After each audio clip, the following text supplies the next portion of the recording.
التماس العلم عند أهل البدع والأهواء. خلق بعلمنا او دین به ازدکی د بدعتیانو نه. د قیامت په علاماتو کې یو علامه دا ده چې خلق به د هغه مولیانو نه دین ازدکی چې هغه به بدعتیاني، هغه به خواهش پرسي، هغوی به حق نه بیانوي. دا نښه راښکاره شوې ده.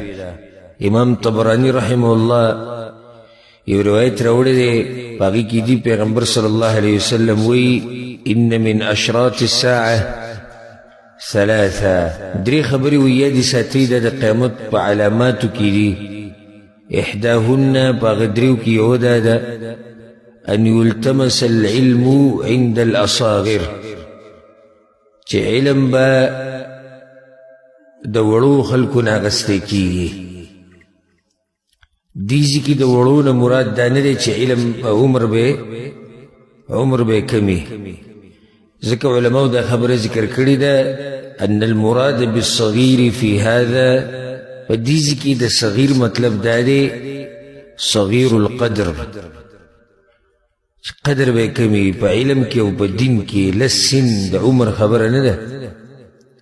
د حدیث مطلب دا دی د پیغمبر صلی الله علیه وسلم د وینا چې د قیامت ته نږدې کېدو یو علامه دا ده چې خلک به د وړو خلکو نه علم زده کوي، او واړه او ذلیله او کمزوري خلک څوک دي؟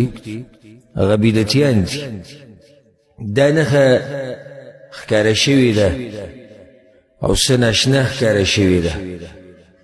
که ته ګیر چاپېره وګورې خطیبانو ته، مفتیانو ته چې د ځان نه علما جوړ کړي دي، خلکو ته بیانونه کوي او خلکو ته دین ښیي، اکثر هغوی چې دي اهل بدع دي. د خپلو خبرو د لاسه نور خلک هم ګمراه کړو او ځان هم ګمراه کړو. کما حق لار چې ده د هغې بیانونکي او د هغې وضاحت کوونکي دا لږ دي. اکثر علما مولیان هغه په بدعاتو کې او په خواهشاتو کې واقع دي. دا یو حقیقت دی چې منلی پکار دی.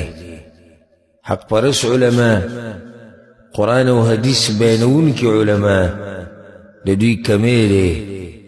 او ځکه بعض علما دا ټکی استعمالوي ډېر مزیدار، وایي دا داسې زمانه ده چې په دې کې قحط دی. نو قحط خلک څه ته وایي چې کله باران نه کېږي؟ قحط څه ته وایي؟ باران نه کېږي او ځمکه وچې شي نو قحط ته باران.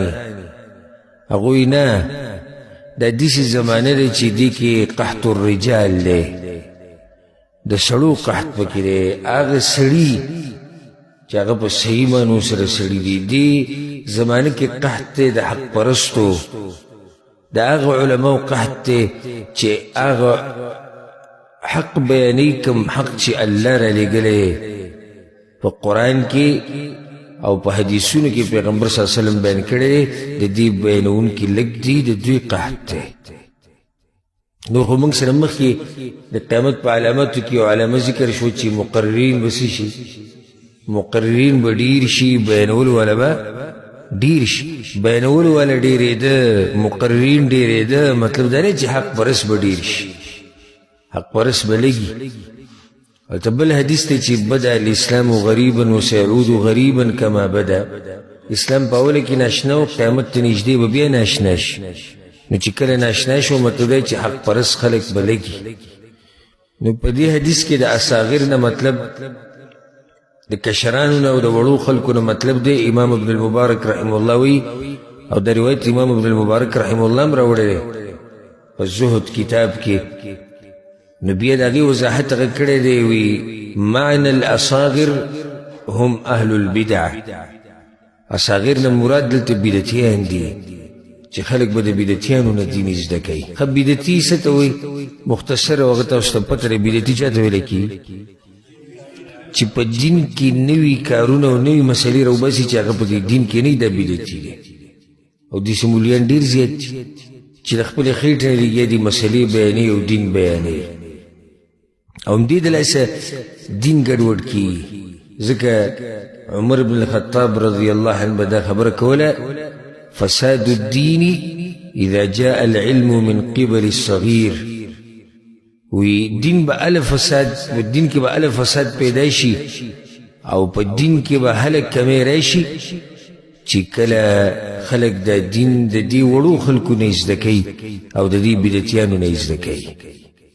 ځکه عبدالله بن مسعود رضی الله عنه دا خبره کوله لا يزال الناس بخير ما اخذوا العلم عن اکابرهم. دا خلق به دا هغه وخت پوری په خیر کی او په خیر سره به چې کله دوی د مشرانو نه علم زده کوي. دلته د مشرانو نه مطلب حق پرس علماء او قرآن و حدیث بینونکي علماء. فاذا اخذوه عن اصاغرهم وشرارهم کله چې د خلکو علم زده کول د بدعتیانو نه شروع کړو او د خواهش پرست مولیانو نه دین زده کو نو بیا به دوی تباه کیږي او دوی به هلاک کیږي. نو دې حدیث کې خدا مسله بیان شو چې قیامت ته نږدې به خلک د اهل بدعو نه علم زده کوي. خو دلته یو څو مسلې بیانوو. اولنۍ مسله څه وجه ده چې شریعت موږ د دې خبرې نه منع کړي یو چې تاسو به د بدعتي نه علم نه زده کوئ. دا خبره د ساتي د بدعتي نه به بالکل علم نه زده کوي. بعض وایي نه نه زه دې صرف تفسیر وایم او زه دې ترجمه وایم او هغه داسې خبرې کوي چې موږ پکې نشي دوکه کولی وایي. دغه خبرې ته زده کړو. ګوره دې مولیانو له او دې اهل بدعو له ډېر چل ورځي.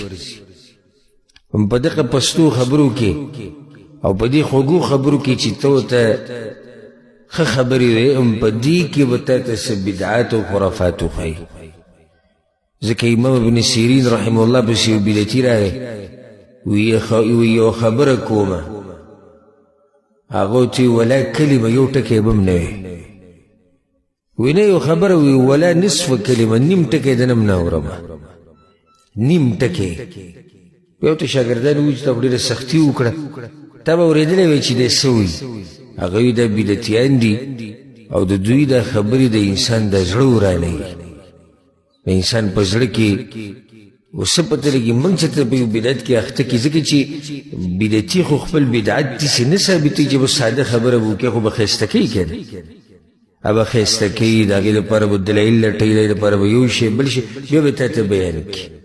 ها عالم به له بیا هم سره څه فرق وکړي. عالم به له بیا هم سره څه فرق وکړي او چې تکړه عالم یې فرق کولی شي چې وایي د دا خبره غلطه او دا کمزوري خو عوام خو دا فرق نشي کولی که. ځکه دا خبره د دې بعضو مولیانو عوامو چې د هر چا نه دین زده کوه د هر چا سره کښېنه نه دا غلطه. د هر چا سره چې دین زده کوي او د هر چا سره چې کښېنې نو خو هر څه به دې ګډوډ شي. بیا د اهل بدعو نه به علم نه زده کوئ.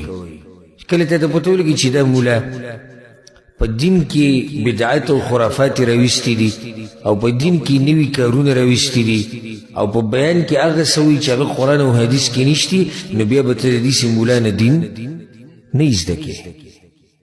ځکه چې ته خبر نه ته خو په دې نیت نه شي چې دی ماته دین ښیي او هغه ته ته هغه څه ښیي چې هغه په دین کې نشته. څه وجه ده؟ دوه وجې دي.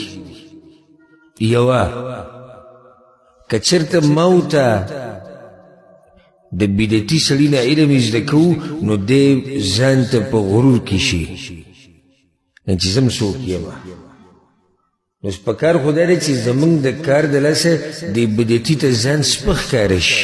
الټه څه شوه زموږ د لاسه بدعتي ته ځان غټ ښکاره شو چې زه م څوک یم. سره د بدعاتو د خرافاتو د هغه په درس کې ګڼه سره د بدعاتو د خرافاتو هغه ته خلک ناسې دین ته زده کوي خو هغه ځان ته په دغه کې شو چې زه م څوک یم. دویم فساد پکې دا دی چې خلک پې م دوکه کېږي. لکه اوس یو بدعتي مولا دی په دین کې نوي نوي مسلې بیانوي ته م د هغه درس ته ناست یې زه م ناست یم پلانی م ناست دی علانی م ناست دی. نو دا خلک ټول په دې دوکه شي چې یاره دا سړی که څه حق پرست دی نو نور خلک به م دې درس له راځي. خو که چېرته ما ورته د اهل بدعو مجلسونه پرېږدو او د هغوی درسونه پرېږدو نو نور خلک به له نه راځي. ته پکې ناست زه ناست یم. دې سره خو عادت ډېرېږي او چې څومره خلک ډېرېږي نو عوام خو دې ته ګوري چې درس کې خلک ډېر وی دا حق پرست مولا دی لکه څه دلیل دی چې دا حق پرست دی وی په درس کې څومره ډېر خلک ناست اهل بدعو د مجالسو نه به ځان لرې ساتئ د هغوی د درسونو نه د هغوی د بیانونو نه به ځان لرې ساتئ ګوره پیغمبر صلی الله علیه وسلم حدیث کې وایي ان من البیان لسحرا بعض بیانونه هغه چې جادو څه مطلب دی بعض بیانونه جادوي